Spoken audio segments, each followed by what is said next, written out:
bienvenue sur MS Podcast, le podcast qui parle mindset, développement personnel, lifestyle, mais surtout préparation physique et fitness. Alors, asseyez-vous confortablement, buvez un petit truc et bonne écoute. Hello et bienvenue dans ce nouvel épisode. Aujourd'hui, je vais vous parler de coaching et de suivi. Pourquoi selon moi un coaching et un suivi est plus ou moins intéressant et pourquoi il faut le voir clairement comme un investissement et pas comme une perte d'argent. Parlons d'abord, un coaching c'est quoi? Coaching, que ce soit dans le sport, que ce soit dans votre carrière professionnelle, que ce soit personnelle, que ce soit pour une activité de groupe ou pour autre, coaching c'est un suivi dans le temps. C'est-à-dire qu'on ne prend pas un coaching une fois pour juste voir un bilan. D'accord? Sinon, on prend des gens qui font des bilans ou des examens pour donner une image de la situation. Le coaching, c'est quelque chose qui est évolutif, c'est quelque chose qui s'adapte au cours du terme, au cours du long moyen terme généralement. Un coaching sur le court terme, j'en connais pas et ça ne fonctionne pas. Pour moi-même avoir vécu différents coachings, j'ai minimum pris 8 à 1 année. Les coachings qui font 2 semaines, ça ne fonctionne pas non plus. J'ai même pris des coachings sur 3-4 ans.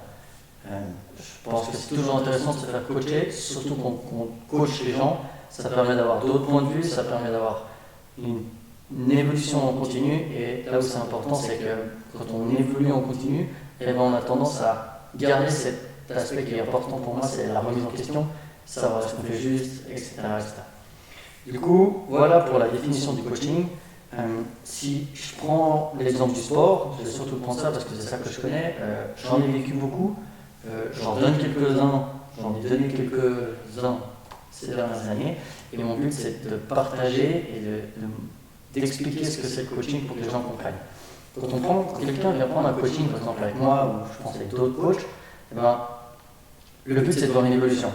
À part tout de suite, ce qui n'est pas possible, et ben en fait, c'est vraiment travailler sur le moyen long terme, et en fait, c'est de rendre les gens indépendants. Donc un bon coach, comme je l'ai dit assez souvent, c'est quelqu'un qui dégrossit les choses compliquées, enfin que les choses qu'on pense être compliquées, et qu'on arrive à traduire dans un langage que la personne en face de nous comprend. Et c'est là où le coach de qualité est important, c'est qu'il va s'adapter à la personne en face, au langage, aux thématiques qu'il aime, ou autre. Je prends assez l'exemple d'un copain qui m'a coaché pour tout ce qui est finance. Je ne parlais pas du tout finance ou banquier, mais en fait il m'a parlé avec un langage que Henri comprend. Moi je parlais beaucoup de mécanique, il a fait beaucoup d'allusions à la comparaison automobile, etc., investissement, les différentes pièces ou autres. Et en fait, j'ai pu comprendre. Pour moi, un beau coach, c'est pareil. Même en sport, on arrive à faire ces amalgames. Donc, pour revenir sur le coaching sportif, c'est une personne qui arrive à dégrossir ce que vous pensez compliqué et à vous expliquer. Parce que le but, c'est qu'après, vous soyez indépendant. Moi, quand j'ai des gens qui viennent, qui prennent des coachings avec moi pendant 1 an ou 2 ans, je leur dis, moi, mon but, c'est qu'après, tu sois libre, que tu sois indépendant, que tu saches faire les choses. Je ne veux pas te garder client pendant 5, 15, 20 ans. À part si la personne elle me dit j'ai besoin de quelqu'un juste qui me motive. Je comprends, je sais, je connais, mais j'ai envie qu'on pousse. Ça c'est différent, c'est pas un coaching, c'est un suivi. Et on a encore une petite nuance.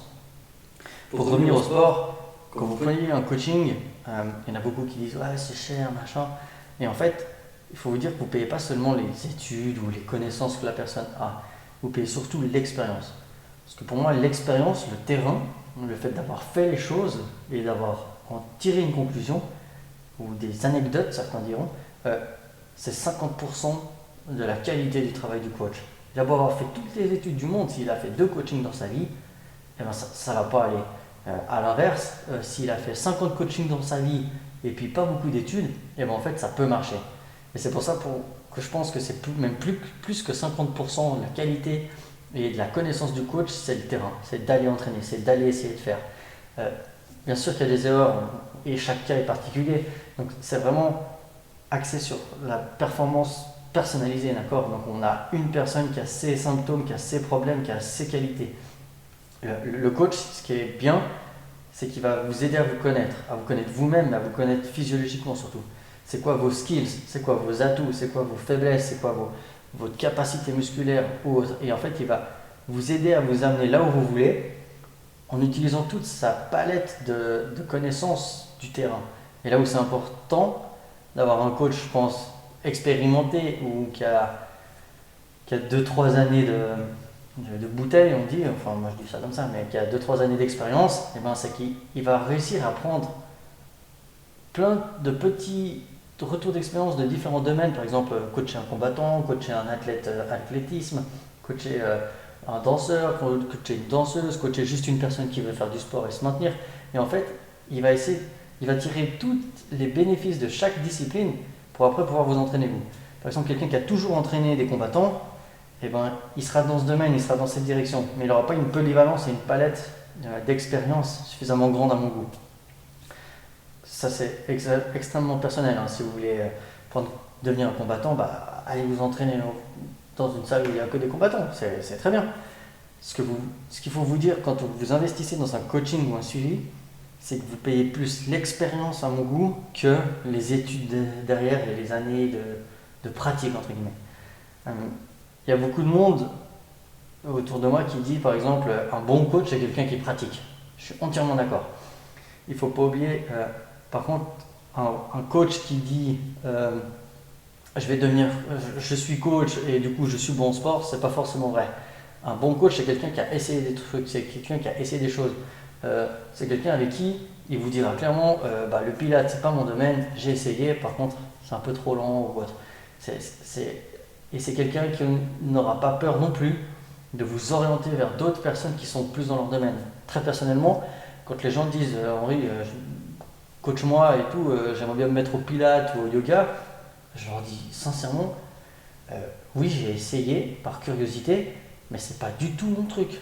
Et du coup je les oriente vers des gens qui sont beaucoup plus dans le domaine et qui sont à fond là-dedans et qui pourront être beaucoup plus complets et qui ont vraiment une idée de tout ce qui se passe. Moi je pourrais vous donner peut-être 1 ou 2 cours, mais après c'est pas mon domaine d'expertise et c'est pas mon domaine de pratique surtout. Donc voilà, c'est important de discuter avec votre coach et surtout de ne pas avoir peur de vous engager sur 1 an, de ne pas avoir peur de vous engager sur 8 mois, 10 mois, 1 an, 2 ans, 3 ans même.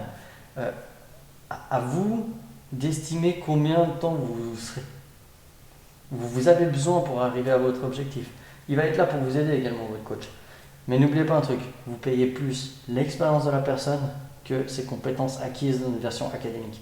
C'est pas parce qu'il a tous les diplômes de toutes les institutions normalisées et qui sont reconnues dans l'industrie du fitness que c'est forcément un bon coach. Je connais des gens qui ont 0 diplôme, qui sont incroyables. Ils ont tellement tout essayé qu'ils ont ces petites anecdotes qui font qu'ils vont percer. À l'inverse, je connais des gens qui ont fait tous les diplômes du monde et ça reste des académiciens. Donc c'est des gens faits pour apprendre, mâcher un peu le travail et puis leur cracher. Votre coach, il n'est pas là pour juste compter vos répétitions. Il est aussi là pour vous expliquer et que vous compreniez ce que vous êtes en train de faire et là où vous allez aller. D'accord ? Donc voilà, si vous hésitez à prendre un coaching, n'hésitez plus, allez-y, allez tester. N'oubliez pas, c'est en faisant qu'on comprend. Donc, fais et tu sauras. Allez, prenez soin de vous et ciao.